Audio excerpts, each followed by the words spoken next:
bumaba na ang bilang ng naitalang volcanic earthquakes sa Bulkang Kanlaon, hindi pa rin tinatanggal ng PHIVOLCS ang posibilidad na pumutok pa rin ito anumang oras.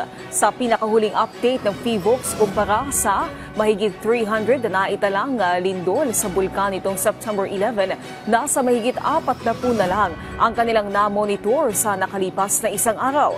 Kaugnay nito, nananatili pa rin sa Alert Level 2 ang bulkan. Wala na rin silang natanggap na ulat na mga residente na kinakailangan dalhin sa ospital. Patuloy ang paalala ng PHIVOLCS na kung sakali na makalanghap ng asupre ay uminom ng maraming tubig at kung mapupuwing ang mata dahil sa abo ay banlawan agad ito. Pinaalerto naman ng PHIVOLCS hindi lang ang mga nakatira malapit sa bulkan na maging o hindi lang yung mga malapit sa bulkan, maging ang mga malayo sakaling i-extend ang danger zone.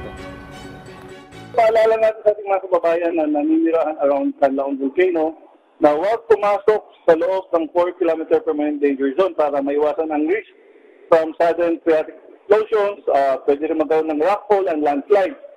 So we also remind the people to wear face masks to protect themselves from volcanic ash and volcanic gases.